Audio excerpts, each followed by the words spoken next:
My ex-wife issued me an ultimatum, so I chose to divorce instead. Before we begin the story, make sure to subscribe to our channel and never miss more incredible stories every day. She slid the ultimatum across the table and said, "Choose me or lose everything." I remember the way the paper didn't rustle, like it had landed here 1,000 times in her head before it reached my hands. I'm Adam, 32, a paramedic who works overnights and naps like a cat when daylight allows it. The job doesn't impress people at galas, but I can calm a room in 30 seconds and keep a stranger breathing with 2 hands, skills that don't trend on LinkedIn. Sloan never understood that. She liked results you could frame and applause you could count. The page had 4 demands, bullet-pointed like a corporate memo. 1. Switch careers within 6 months to something that suits our lifestyle. 2. Sell my car and move into her condo for optics. 3. Sign a post-nup giving her the condo, both cars, and first claim to savings if we split. 4. Agree in writing that any future children would have her surname and be raised in her tradition, which is a nice way to say I'd sign, pay, and stand quietly in photos. I read it twice. The air felt thick, like the room had been upholstered in fog. "Why now?" I asked. Sloan smiled the way a realtor smiles at an appraisal. "Because I'm done waiting for you to become what I need." She said, "Need" the way some people say upgrade. She lifted her champagne flute, but didn't drink. "This is the adult path, Adam. Decide." I thought of Lily, my sister, who once said, "Adam, love isn't a contract, it's a practice." And of Marcus, who calls Sloan's performances PowerPoint empathy. I thought of the night Sloan joked about my hero complex to 6 of her friends while I fixed the wobbly table leg, and how all the laughter sounded like the same person repeating small. I thought of my patients' faces when the oxygen finally reached them and the color returned, the quiet miracle Sloan never counted. I put the paper down like it might bite. "No," I said. My voice surprised me by not shaking. "No to all of it." Her eyebrows flicked up like curtains. "Then you're choosing poverty and loneliness over me," she said, silky. "You're choosing to humiliate me." I stood. "I'm choosing not to be managed." She took a breath and placed her hand over mine, a gesture that used to feel like shelter. "Adam," she whispered, "don't be dramatic. Just sign and we'll never speak of this again." That was the moment I pictured myself 10 years from now, quieter, smaller, practiced at disappearing. I folded the page once, twice, and slid it back across the table. "I'll call a lawyer," I said, and the room finally had sound again. The first year with Sloan was silk. Reservations appeared, bills vanished, and she could turn a compliment into a currency exchange, your admiration for her access. The jokes started small. "Adam's the sweet one," she'd say, and everyone would nod like sweetness is soft clay that never sets. When I talked about a tough call, compressions on a teenager for 8 minutes, she patted my hand and told the table, "He loves drama. It makes him feel important." Laughter is a knife you pass around by the handle until someone bleeds. I told myself it was banter. I told myself I had a thin skin, that real love was friction, that her shine reflected on us both. Then the escalations came with company. At her boss's birthday, she toasted, "To Adam, who saves lives but can't save a penny." And everyone laughed because they'd seen me wear the same jacket twice. On our anniversary, she posted a photo captioned, "He's a fixer, even if his toolbox is feelings," and the comments filled with hearts and goals, while my inbox filled with silence. Privately, she praised, publicly she pruned. She called it brand management. Once, at brunch, she asked me to tell a harrowing scene from a night shift, then interrupted halfway through to say, "He embellishes. He's creative," and turned to a friend to ask about Italy. When I brought it up later, she tilted her head. "Baby, you overread tone. I'm just teasing. People adore you more because I keep it light." Lily didn't laugh. She texted me after a dinner. "That joke wasn't a joke. Marcus kept receipts like a habit. You don't need them yet," he said. "But someday you will." I resented that he was preparing for a storm he believed would come. Now I think he was packing umbrellas while I argued with the sky. There were good things, so many. They became my defense exhibit. The way she tucked her feet under my thigh during movies. The way she looked at me when I was still, as if stillness proved possibility. The small notes on the fridge. But good is not the same as kind. Kind is what survives when nobody's watching. When the ultimatum arrived, It wasn't an isolated event. It was the crown on a crooked tower. I called Lily. She wants me to sign a post-nup, I said. She wants me to change my life to match her feed. Lily's reply arrived like a gavel. Then stop auditioning for a part you don't want. I didn't sign. I called Chun. I met with lawyer Chun in a conference room that smelled like paper and decisions. He wore modest cufflinks and spoke in verbs. You will separate finances now. You will freeze joint credit. You will download statements before passwords change, he said, tapping a legal pad. And you will document how you know what you know. Dates. Devices. IPs. We do truth, not theater. I liked him immediately. Marcus arrived with a USB drive like a medic bag. I mirrored our cloud drive when you asked about podcasts, he said quietly. And before you scold me, your name's on the account. Chin nodded. You have a Marcus, he said, almost smiling. Good. Build a binder. The binder got fat fast. The wellness charges on our shared card weren't Peloton renewal and vitamins. They were 5-star spas and a content retreat that looked like a beach and read like a brand deal. A subscription I didn't recognize, a storage locker, billed quarterly. A Venmo to @Nate, consulting, with heart emojis in the memo. I wanted benign explanations. I forced myself to write dates. Passwords, too. She'd changed the recovery email on our utilities to her work address and turned on two-factor for our travel account without telling me. When I asked, she smiled. Protection, she said. I'm guarding us from hackers. Marcus pulled server logs from my laptop. The night my evaluation meeting was scheduled, an email went to my supervisor from my address. I may be late. Personal issues at home. IP, our condo. Time, during my shift. I'd been on a call, chest deep in an apartment flood, coaxing an elderly man to breathe slower. She made you look unreliable, Marcus said. My stomach tightened. Shun drew boxes on a whiteboard. Assets, liabilities, narrative, and wrote under narrative. Patterns of control. We don't need villains, he said. We need facts. If there's an affair, we don't speculate motive. We show the money, the messages, and we let the mediator see the shape. He slid me a checklist. You'll be tempted to perform. Resist. Present. I took the checklist home. Sloane stood at the window, city lights turning her earrings into small comets. You talked to a lawyer? She asked, voice flat. Yes, I said. She poured wine. Then this gets easier. Sign the post-nup. We call it even. We celebrate with Paris.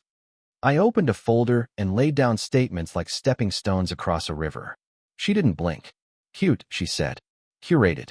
I tapped a row of charges that spelled a name I didn't recognize until I did. The ultimatum had been brutal in private, but in public, Sloane sharpened it. My cousin's engagement party, a nice rooftop spot with string lights and a catered buffet, should have been simple. I stood near the bar, talking to Lily, when Sloane tapped her glass. A toast, she sang, heels clicking against the wood. To love, the kind that elevates, inspires, and challenges us to become better. And to Adam, who reminds us that not all heroes wear capes. Some wear scrubs and still forget to pay bills on time. The laughter wasn't cruel at first, just nervous, the kind people make when they don't know whether to join or hide. But she leaned into it. Don't worry, he's dependable. Just not when it comes to retirement accounts or dinner reservations. Lily squeezed my arm like a warning. My stomach clenched. I forced a smile. She's kidding, I muttered, but my voice sounded like gravel. Later that night, after guests had scattered, Sloane handed me another typed page. Same font, same spacing. I'm serious, Adam. Ultimatums exist because people hesitate. You're hesitating. I read the new clause. Failure to comply within 30 days will result in separation proceedings. You wrote this? I asked. Her eyes gleamed. A friend's lawyer drafted it. Efficient, right? You sign, we thrive. You refuse, I file. Simple math. The words were heavy in my hands. Math doesn't erase cruelty, I said. She tilted her head. Cruelty is letting me rot in your smallness. I warned you. That night, I sat awake in the guest room, staring at the ceiling fan spin like an impatient clock. Marcus texted, Did she really hand you another contract? I sent a photo. His reply came fast. Document everything. Every word. By dawn, I wasn't a husband negotiating. I was a man calculating survival. I filed first. The clerk stamped my petition with the sound of finality, like a gavel hitting wood. Petitioner, Adam Hale. Respondent, Sloane Kerrigan. Under cause, irreconcilable differences. But the words on the paper couldn't capture the wreckage. When Sloane received notice, her reply was less theatrical than I expected. She poured coffee, sat across from me, and said, "You've embarrassed me. But that's fine. I'll win anyway." She spoke like a CEO predicting quarterly numbers. Word spread. Friends divided like cells. Some texted loyalty, some silence. My mother asked if I could just compromise, as if compromise wasn't already a carcass in our kitchen. Sloane's colleagues rallied to her side, feeding her narrative of a husband too fragile for her ambition. But Lily was fire. "You're not fragile," she said. "You're exhausted from being bulldozed." She stayed the night in my tiny apartment, cooking pasta, leaving post-its on cabinets. "You did the right thing." Marcus kept feeding me strategy. "She'll pivot to image management," he warned. "Expect posts, maybe a tearful video, maybe fake humility. Don't react. Reacting is her fuel." The condo became her stage. She changed the locks while I was at shift, boxed my clothes, and stacked them in the lobby. The property manager shrugged. "She's on the lease." I carried the boxes out like casualties, shirts spilling onto concrete. The fallout felt less like divorce and more like exile. Yet in the quiet of my apartment, sitting cross-legged on the floor surrounded by clothes and memories, I felt something like air return. I texted Lily, "It hurts, but I can breathe." Her reply, "Breathing is the first step to shouting truth." The screenshots lit my phone like a siren. Marcus had access to an old shared Google folder we once used for planning vacations. Somehow, Sloane had repurposed it. Inside, drafts of posts, time-stamped weeks before the ultimatum. Titles like Surviving a Partner's Addiction and How to Love Someone Who Sabotages You. She was writing my obituary in real time, framing me as unstable before the marriage even cracked. One draft read, "He lashes out when cornered, hides purchases, and refuses counseling. I've tried everything." The details were lies, but polished lies. Enough to convince a casual reader. Marcus called. "She's not improvising. She's building a record. Premeditated." My chest tightened. "Why?" "Control," he said. "She wants the narrative. If she can't have you on paper, she'll own your reputation." That night, I checked my email logs.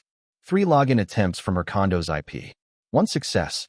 A message sent to my supervisor about stress at home affecting performance. My stomach churned. I had been on call that night, lifting a child out of a wreck. I printed logs, marked dates. Evidence doesn't argue, it stacks. When I confronted Sloane the next morning outside her gym, she smirked. "So you found my drafts. Good. Maybe now you'll take me seriously." "That's defamation," I said. "That's survival," she countered. "Everyone loves a victim. I'm better at it than you." The words hung like smoke. She adjusted her sunglasses and walked inside, her reflection disappearing into mirrored glass. I stood there, holding proof, realizing the ultimatum wasn't her final play. It was the opening move of a campaign. Once I realized my career could be collateral, I began the breadcrumb trail. Every digital trace became a puzzle piece.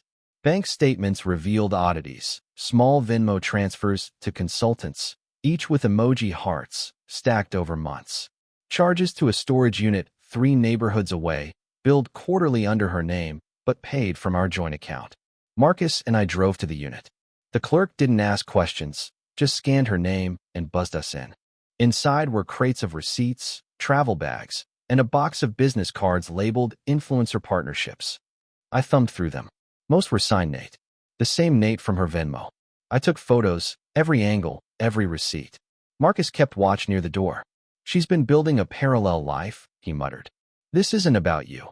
It's about control of the story." I found a ledger, handwritten, with columns labeled expenses and income. Under income, there were deposits far larger than her salary. Sponsorships? Side deals? Affiliation? Whatever it wasn't declared in our joint filings. Back home, Lily sat with me at the kitchen table. "She's gaslighting you into thinking you're unstable while she hides money," she said, voice sharp. "Adam, you're not crazy. She's laundering her lies through your silence." That night, I couldn't sleep. I scrolled through her Instagram feed, photos of us smiling at restaurants, captions praising our partnership. I stared at them until my eyes blurred. Parallel lives again, one for optics, one for receipts. I emailed lawyer Chun. Evidence attached. More coming. Guidance needed. His reply was clinical but reassuring. Build binder. Organized by timeline. Control narrative with facts. No emotion in exhibits. For the first time, I felt less like prey and more like witness. The hotel receipt dated 3 weeks before the ultimatum, midweek, under both our names. Except I was on shift that night, pulling back-to-back 12 hours. My badge logs proved it. I stared at the line item. Dinner for 2, deluxe suite, spa charge. My signature was forged on the check-in form. The name, Adam Hale, scrawled in handwriting that looked rushed but legible enough. She hadn't even tried to mask it well. I called Marcus. She staged my presence. I said, "Why?" "To prove you were unstable. Or unfaithful," he replied. 2 birds, 1 receipt. The realization hit like cold water. She was scripting not just a smear, but a full false history. Affair narratives, financial negligence, emotional instability, an architecture of character assassination. I took the receipt to Chun. He scanned it, tapped his pen. "This isn't about one night," he said. "This is about custody positioning. She's laying groundwork to argue you're unreliable, unfaithful, financially careless. The post-nup was leverage. The smears are insurance. Custody." The word echoed, even though we didn't have children. Yet, she had floated the idea casually at dinners, posted about future family goals, tagged me in baby shower memes for friends. She was planting the seeds. Lily listened as I recounted everything. "She's turning life into litigation before it exists," she said. "Adam, you're not divorcing a woman. You're divorcing a strategy." That night, as I stacked photos, statements, and logs into the binder, I realized this wasn't just about leaving. This was about surviving intact.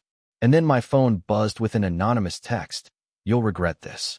Delete your files." The anonymous text didn't scare me into silence. It hardened me. Chen's office became my war room. We laid out documents like cards, bank statements, forged receipts, Venmo trails, email logs, screenshots of drafts. He nodded slowly. "This is a pattern of coercion," he said. "Not isolated. Judges notice patterns." Marcus compiled digital backups, encrypted and stored off-site. "She can't delete the truth if it lives in 3 places," he said. Lily color-coded notes, her handwriting fierce. Public humiliation, red. Financial manipulation, blue. Forged records, black. Each tab became a chapter in the story Sloane didn't want told. I felt guilt gnawing at me. Once, she was the woman who kissed me at intersections, who laughed at my jokes before turning them into weapons, who asked me to hold her hair after wine nights. That ghost tugged at me even as I built my case. Chen noticed. "You're still searching for her intention," he said. "You don't need why. You need what." Judges don't weigh motives, they weigh evidence. We scheduled mediation. Chen insisted. "We reveal enough to show strength, not all. Save the heavy artillery for court or confrontation." The plan crystallized. Binder prepared. Witness list drafted. Timeline aligned. My role, calm, factual, precise. No anger, no venom. But Sloane must have sensed it. That night, she called, voice soft, like silk over a blade. "Adam, let's talk. Forget lawyers. Forget papers. Just us. Come over." I almost said yes. Habit, history, hunger for closure. Then Lily's text buzzed. "Don't go alone. She wants performance, not peace." I stayed home. An hour later, Marcus forwarded me screenshots. Sloane posting photos of wine glasses, captioned he begged to come back. Mediation day felt less like negotiation and more like theater. The conference room smelled of coffee and copy paper. Sloane arrived in a cream suit that screamed victory, smiling like she already won. Her lawyer leaned forward first. "Our position is straightforward. Adam is unstable, financially reckless, and unwilling to compromise. We're seeking full property retention and discretionary support." Chen didn't flinch. He slid our binder halfway across the table, unopened. "We'll let evidence guide this," he said, calm as stone. Sloane's eyes darted at me, a flicker of panic disguised as disdain. "Adam," she cooed, "we can end this with dignity. Just sign. Walk away clean." For a split second, I wanted to. Habit is a dangerous sedative. The memory of her hand on mine, her laugh before it turned caustic, it all tugged at the weak spot. My pulse thudded in my ears. Lily had insisted on sitting in the gallery row, quiet but present. She caught my eye, mouthed one word, armor. That word steadied me. I straightened the stack of receipts, placed the hotel folio on top. Dignity doesn't come from silence, I said. My voice was even. It comes from truth. Chen leaned in. We have proof of financial misconduct, forgery, and coordinated defamation campaigns. Shall we proceed to exhibits, or would you prefer to pause? Her lawyer stiffened, whispering quickly to Sloane. She tried to smile again, but the edges cracked. Break was called. In the hall, she cornered me, eyes flashing. You think this ends well for you? I'll destroy your name. I almost faltered, almost apologized, almost gave her the fuel she craved. But I heard Marcus in my head, don't react. Reacting is her oxygen. So I turned away, binder in hand. Mediation stalled. Chen regrouped. We need neutral witnesses, he said. A setting where she can't reframe. The opportunity arrived faster than expected, my aunt's retirement dinner. Neutral ground, full of extended family, colleagues, and friends. An audience Sloane couldn't spin into haters. I dreaded the exposure, but Chen's plan was precise. Bring receipts, present them calmly, let her unravel under her own weight. Marcus prepped a slide deck, subtle but sharp. Lily arranged for 2 of Sloane's ex-friends to attend, people she had ghosted after using them for clout. Chen rehearsed me like a witness. State facts, not feelings. If asked why, answer with when, where, and how. The night of the dinner, I arrived early, laptop tucked under my arm like contraband. Sloane swept in late, glowing under chandeliers, wearing a smile that could cut glass. She kissed cheeks, hugged cousins, radiated poise. She had always thrived on rooms like this. Halfway through dessert, Lily tapped her glass. Adam has something important to share. My chest tightened, but I stood. I opened the laptop. Slide 1, the forged hotel receipt. Gasps rippled. Slide 2, Venmo trails to Nate with emojis. Slide 3, drafts of posts smearing me as addicted and unstable. Sloane's laugh pierced the room. This is desperate. He's creating fiction because he can't keep me. Marcus stepped forward, calm as ever. Timestamped. Verified by IP logs. Screenshots from her own accounts. He clicked to the metadata. Silence thickened.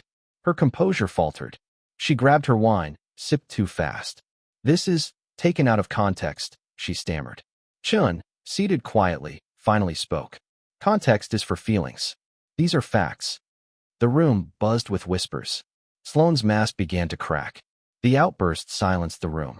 Her voice trembled, not with grief, but with fury. She pointed at me, shaking. You want to paint me as a villain? Fine. I'll own it. He was nothing before me. I gave him status, connections, polish, and he throws me to the wolves because I dared to want more? Gasps turned into murmurs. Relatives shifted uncomfortably. My aunt, normally neutral, whispered, "This is ugly." I didn't raise my voice. I clicked to the final slide, screenshots of her messages to Nate. He believes everything. Soon I'll have it all in writing. Another, he'll fold if I humiliate him enough in front of family. The words glowed on the screen like neon confessions.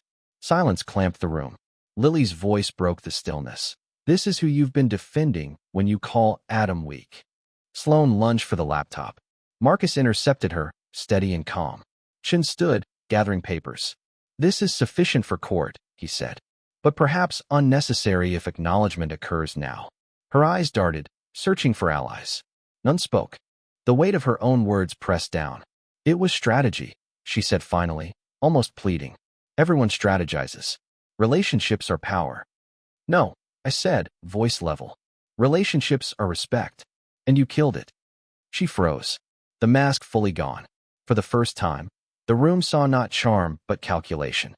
My aunt stood. Enough. Adam, I'm sorry. She turned to Sloane. Leave. Sloane grabbed her purse, eyes blazing. This isn't over, she spat. You'll regret humiliating me like this.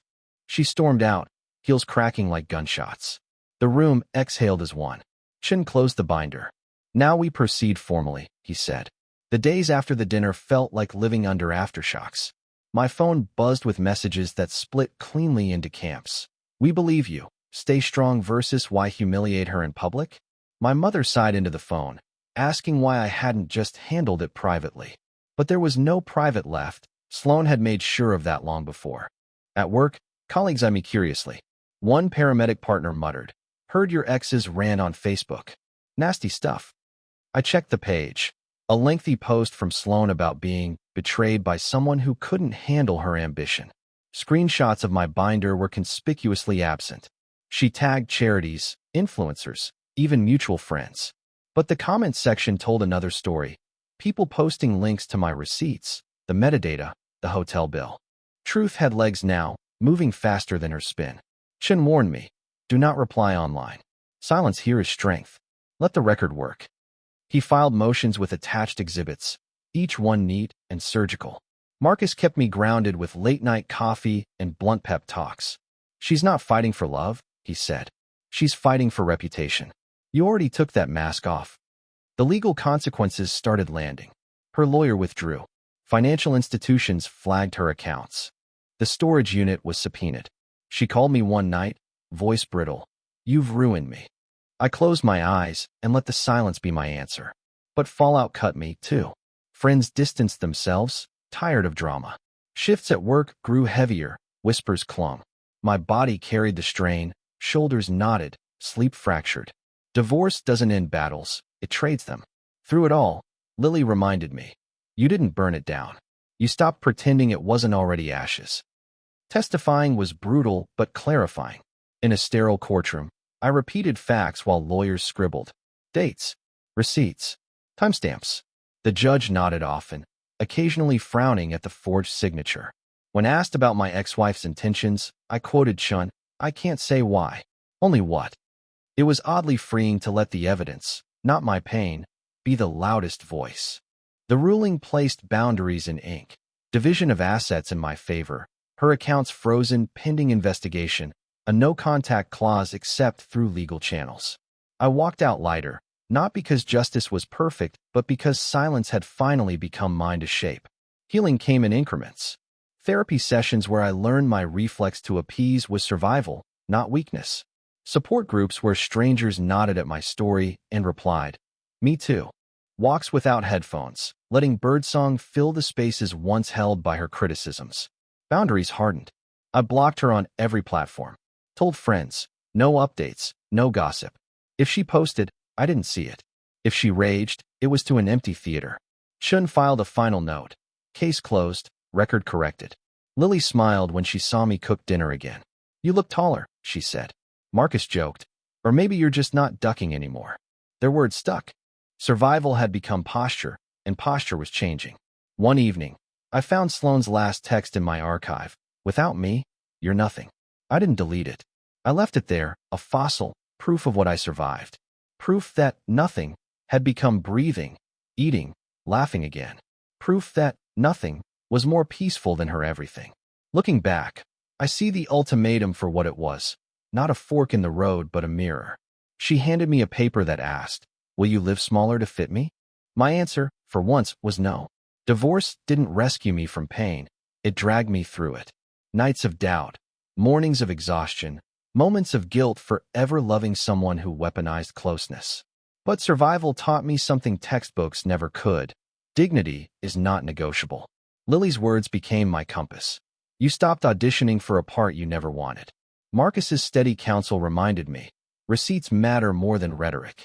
Chen's precision proved that truth, even slow, wins.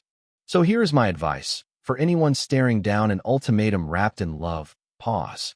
Ask yourself whether compromise is growth or erasure. Ask whether the contract on the table protects you or cages you. And if it cages you, walk. Crawl if you must, but walk. The surprise is not that people betray. It's how long we betray ourselves by staying. I keep one photo on my fridge now. Not of Sloane, not of us. It's of my sister and me, grinning over takeout, pasta steam curling between us. It reminds me that family can be chosen, that survival can taste like garlic bread, that laughter can heal. And when I hear her old words, "Without me, you're nothing," I laugh, because the truth is simple. Without her, I'm free.